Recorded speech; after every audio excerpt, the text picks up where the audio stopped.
Yo, c'est Mehdi, KMM Prod. Là, je m'en vais rejoindre direct Paulito, il y a tout Sabes. Et on va aller le voir pour un peu le questionner après le clip, qu'est-ce qu'il nous mijote. Ok, c'est parti. Yo, Paulito. Yo, Mehdi, ça va ou quoi? Ça va ou quoi? Tranquille ou pas? La famille, ça va ou quoi? Si, ça va. Tout ça, papé. Ah oui, si. Alors, tu fais quoi là? Bah là, écoute, je vais aller en studio donc pour bosser mon album, c'est une limitesse. Et puis voilà quoi, bah, la rencontre avec Mehdi pour savoir un peu comment ça se passe apparemment. C'est déjà sans limite de l'heure quoi. Ah bah ouais, tu sais, estamos aquí un poco frío, pero trabajando duro, ya tú sabes. Ah si. Bon, en fait, t'as vu, j'ai préparé une petite série de questions. Ouais. Parce que, en fait, après le clip Qu'est-ce que t'as passando qu'on a fait tous les deux, ouais. Du coup, il y a des gens, ils veulent peut-être s'intéresser un peu plus à qui est Paulito, qu'est-ce que tu fais. Donc, je t'ai préparé un petit truc. Bah écoute, bon, je vais me présenter un peu. Bah, moi, je m'appelle Paulito. Bon, tout le monde me connaît comme DJ Paulito. Et je suis un artiste à la base qui mixe du reggaeton, tout ce qui est latino, salsa, merengue, bachata. J'ai signé dans une maison de disques qui s'appelle Universal Music à l'époque, qui m'avait lancé. Mon premier album est sorti en 2005. J'ai enchaîné le Total Reggaeton 2 et en fait j'ai fait un gros succès à partir de là. J'ai ouvert un peu les portes au reggaeton et puis voilà quoi, bah, tout le monde me connaît, bah, Paulito, Total Reggaeton, Paulito, le DJ reggaeton quoi. Et aujourd'hui c'est vrai, bah, comme tu viens de le dire, je sors mon album, c'est une limitesse, je me lance dans la chanson. Voilà, ok, quoi. Et quel artiste en fait t'as le plus influencé? L'artiste influencé, bah, à l'époque quand j'étais DJ c'était plus Daddy Yankee, Don Omar, Tego Calderón. Je suis fan parce que c'est vraiment les gros artistes avec qui j'ai commencé à connaître le reggaeton à l'époque, tu vois. Surtout que moi j'aime bien le reggaeton à l'époque, c'était vraiment du dembow, c'était vraiment du pur reggaeton, tu vois. Et toujours même dans la chanson aujourd'hui c'est un peu, bah, moi je suis influencé par le hip hop aussi, tu vois, genre Lil Wayne, Tyga, Rick Ross. J'adore beaucoup ce qui fait Kanye West, Jay-Z, tu vois, donc c'est vrai que voilà, c'est mes influences, un peu aussi ce côté un peu, tu sais, hip-hop et tout quoi. Donc maintenant personnellement, voilà, moi je suis quelqu'un qui écoute de tout, tu vois, j'écoute un peu de tout, donc je me focalise pas genre ah non je vais écouter ça, ou comme il y a des fois des mecs qui vont mixer, ou je parle ça dans le côté DJ, ils vont mixer que de l'électro. Bah moi non, moi tu sais, je suis une personne, je me dis non, moi je vais écouter de tout, je vais écouter du Mozart, je vais écouter de la musique africaine, je vais écouter de la musique d'Inde, tu vois. Mais moi je suis quelqu'un qui aime bien tout écouter et puis voilà quoi, après créer mon propre monde à moi quoi. Ok, mais quelle raison en fait t'as poussé à devenir chanteur et surtout à quel âge en fait t'as pris surtout cette décision?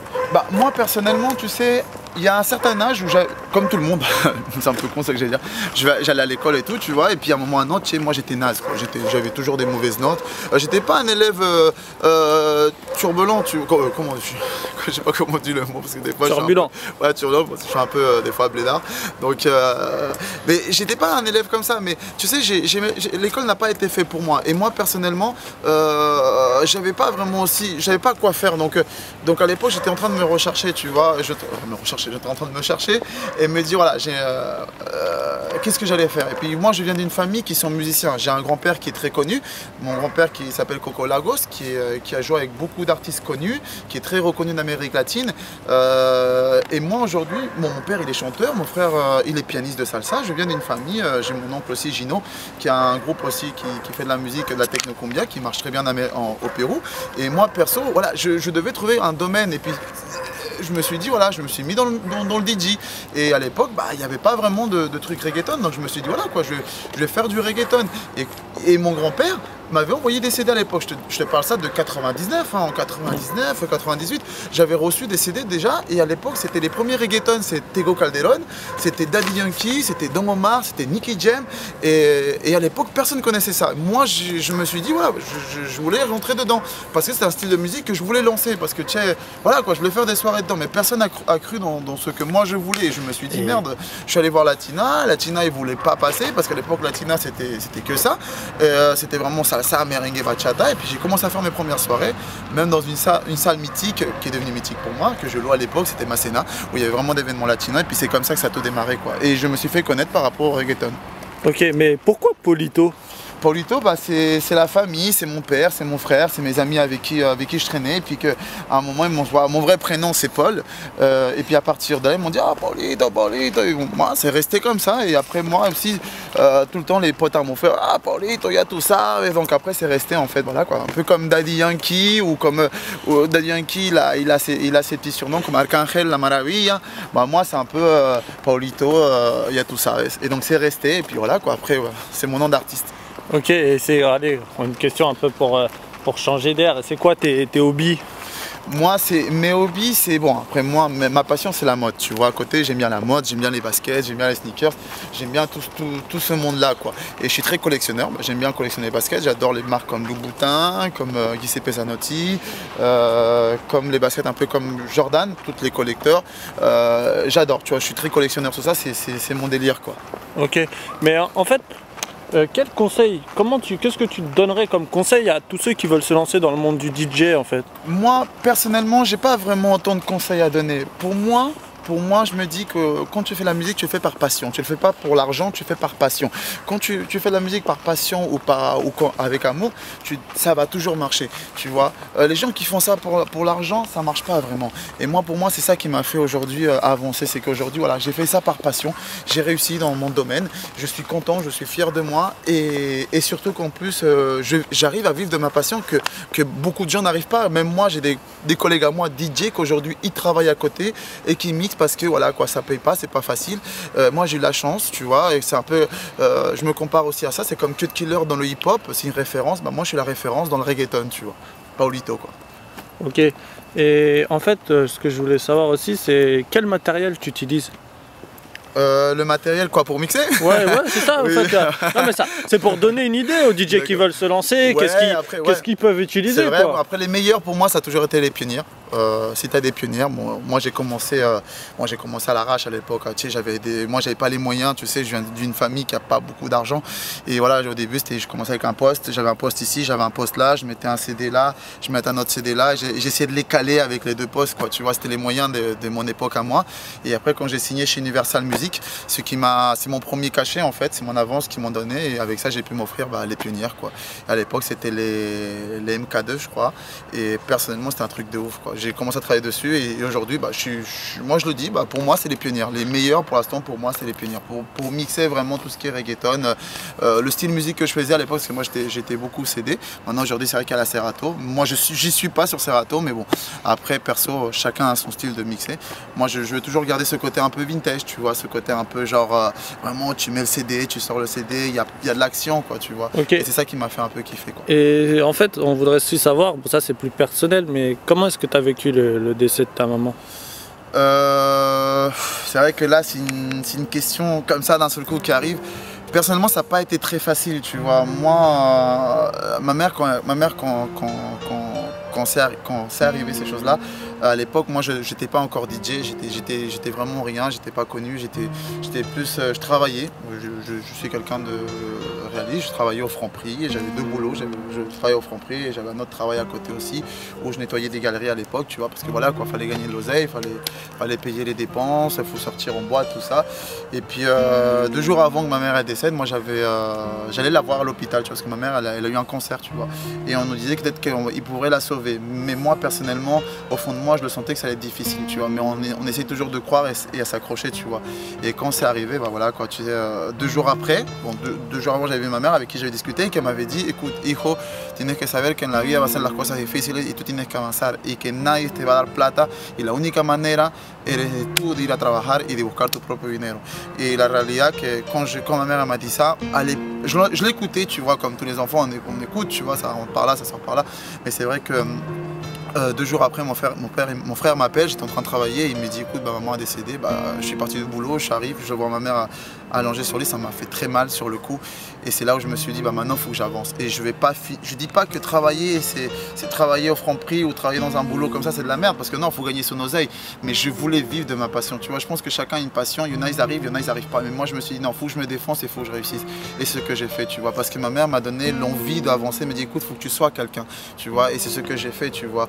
Aujourd'hui c'est dur parce qu'après à une certaine époque, au début, tu vois, genre 2 mois après, j'avais signé avec une maison de disques Et tout a commencé, tu vois, je suis devenu connu, j'ai eu mon Planet Rap, j'avais de la pub à la télé pour mes albums, c'était un truc de fou, tout le monde m'appelait à droite à gauche, j'ai fait des tournées, mais en 2006 je crois, fin 2006, début 2007, bah, j'ai eu une chute, quoi, et c'était vraiment le deuil, quoi, tu vois, parce que sur le coup je l'avais pas vraiment eu, et parce que je me suis dit il faut que je réussisse, et quand j'ai eu ce deuil, pendant 2 ans j'étais pas très bien dans ma peau, je suis tombé bas, et puis je voulais plus rien foutre parce que j'arrivais pas à accepter pourquoi ma mère était partie si jeune, et avec le temps je me suis rendu compte que peut-être les gens bien c'est les gens qui partent plus tôt, tu vois, et là je me suis dit bah de toute façon je me défoncerai pour elle, je ferai tout pour qu'elle sache que son fils a réussi, quoi, dans le domaine de la musique, quoi. Ok, est-ce que tu penses qu'elle est fière de toi? Moi personnellement oui, parce que parfois je fais des rêves, comme on dit, peut-être des rêves prémonitoires, et perso je la vois souvent dedans où elle est contente, où elle sourit, et puis je pense que voilà, quoi, je pense qu'elle est fière de ce que je fais aujourd'hui, même moi je suis fier, tu vois. Après on n'est pas tous parfaits, tu vois, j'ai mes défauts, j'ai mes bons côtés comme tout le monde, mais je me suis dit voilà, quoi, aujourd'hui je manque de rien, ça je sais, je manque de rien, j'arrive toujours à faire tous mes projets, à les réaliser, peut-être avec du temps, mais je les réalise. Aujourd'hui voilà, quoi, pour moi, comme j'ai toujours I am music, tu vois, je soy la música y para adelante, como sabemos la gente. Et aujourd'hui, tu te sens comment? Bah moi personnellement aujourd'hui, voilà, quoi, aujourd'hui bah, je suis content, bah, d'une partie fier de moi pour le trajet que j'ai fait, parce que voilà, quoi, aujourd'hui je me dis je suis quand même une référence dans le milieu, et content de ce que j'ai fait, parce qu'aujourd'hui grâce à moi tu as beaucoup de clubs et même Radio Latina que depuis font que du reggaeton, tu vois, et bon, ça il y a aussi un point où j'ai envie d'en parler, parce que ça me saoule, parce que eux ils te critiquent dans le sens, à l'époque, pas qu'ils te critiquent, mais à l'époque ils voulaient pas passer du reggaeton, tu vois, ils étaient non, on est contre le reggaeton, pas vraiment contre, mais c'est qu'ils en voulaient pas passer, c'était salsa. Aujourd'hui c'est une radio qui diffuse que du reggaeton, si elle vit c'est que par le reggaeton, tu vois, parce que les clubs portugais comme les clubs latinos font de la pub et ils font des thèmes reggaeton. Aujourd'hui les boîtes comme Locomia, comme la Costa, comme le La Vista, comme le Mikado, comme les boîtes comme le Brésil Tropical, comme le Mix, ils font vraiment des soirées latino, tu vois. Et moi personnellement, moi je me suis dit voilà, aujourd'hui il y a des gens qui ne veulent pas le reconnaître parce qu'il y a une certaine jalousie sur quelques DJ qui me jalousient à moi, ou des artistes parce que ouais, Paulito machin, mais moi personnellement, voilà, moi aujourd'hui on peut me critiquer sur mon style ou sur ma beauté, peut-être je peux pas plaire à tout le monde, mais aujourd'hui j'ai ouvert les portes à un certain style musical qui est le reggaeton, et voilà, maintenant tout le monde fait ça, tu vois. À mon époque personne n'avait les couilles de le faire, aujourd'hui je l'ai fait, maintenant moi je me vois un peu, voilà, entre parenthèses, comme je l'ai dit tout à l'heure, un peu comme le Cut Killer, parce que Cut Killer c'est la référence du hip-hop, peut-être qu'il y en avait des autres, mais bon, c'est lui la référence, Cut Killer, DJ Abdel, moi aujourd'hui, ou comme David Guetta dans l'électro, moi je suis la référence du reggaeton. Après il y en a qui peuvent pas m'aimer, tant pis, moi je suis pas là pour que tout le monde m'aime, mais presque 10 ans que je suis dans le métier, et aujourd'hui voilà, quoi, où je vais, les gens me reconnaissent, savent qui je suis, mes albums, presque la plupart des gens de mon âge, ils ont tous acheté, et tout le monde sait ce que je fais, donc pour moi ça me fait chier que les gens parlent sur moi, tu vois. Bon après moi je me dis c'est la vie, il y a toujours des gens. Ça c'est plus un message pour ceux qui critiquent. Voilà, c'est un peu pour les gens qui trippent, parce que j'entends des fois des trucs, mais après je me dis, tu sais, j'ai passé l'âge, donc j'ai 29 ans, je vais voir la trentaine, et puis personnellement, voilà, moi après je me dis, voilà, je m'en fous, tu vois, des fois, parce qu'aujourd'hui j'ai passé l'âge pour écouter les conneries, mais voilà, je veux que les gens ils sachent, voilà, moi aujourd'hui j'ai ouvert les portes à un certain style de musique, qui est le reggaeton, et je veux juste de la reconnaissance, au moins qu'ils disent, voilà, Paulito il a fait son boulot, c'est un peu comme Daddy Yankee, tu peux pas être aimer Daddy Yankee, mais c'est quand même lui qui a ouvert les portes aussi au reggaeton, tu vois, c'est pas genre, ah non, lui il est pourri, vas-y, casse-toi, non, bah non, moi j'ai ouvert les portes, voilà, je pense que j'ai mes références, je peux pas être aimer mon boulot, bah tant pis, c'est pas grave, voilà. Mais Daddy Yankee, tu le cites beaucoup, mais tu le connais? J'ai travaillé déjà avec lui, bah, il était là présent, bah, quand j'ai sorti Total Reggaeton 2, il est venu à Skyrock, il a promotionné la compile, et en même temps il était là. Bon, personne ne l'a jamais su à l'époque, parce qu'à l'époque c'est vrai que le reggaeton commençait à se lancer, et c'est vrai que bon, moi je l'ai côtoyé sur des scènes, sur des shows, et puis ça s'est super bien passé, un peu comme Pitbull ou Don Omar, tout ça, donc moi c'était vraiment, voilà quoi, c'est des artistes que j'adore beaucoup parce qu'ils ont beaucoup de talent, et ils ont fait, c'est des gens aussi, voilà, c'est des références pour moi, quoi.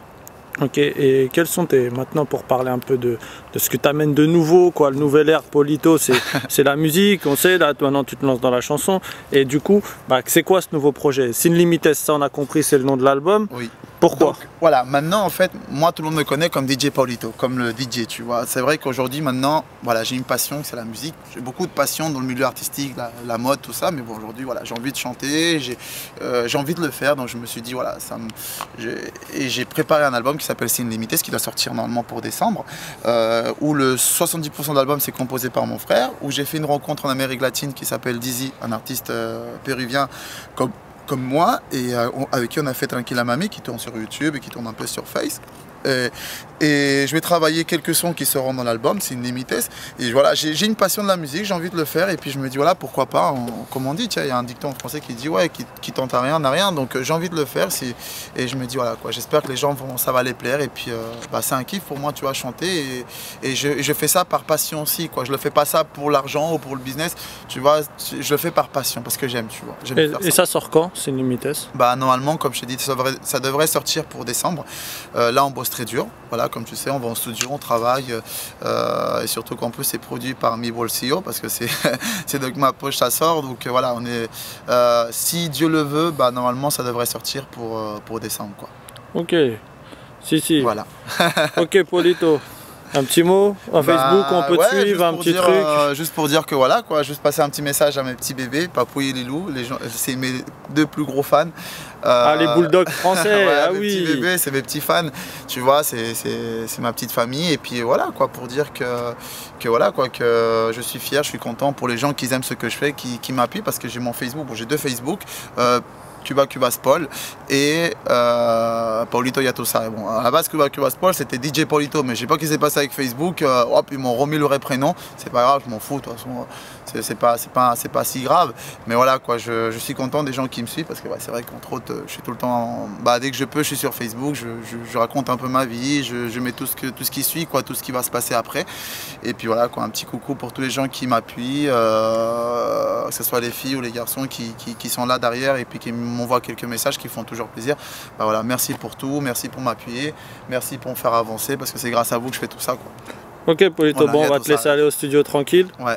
Et on te remercie en tout cas. Ok, ya tú sabes, para KMM Prod, papi. Los únicos y los mejores, ya tú sabes, sin límite, papá. La galang bam bam, ya tú sabes quién soy yo.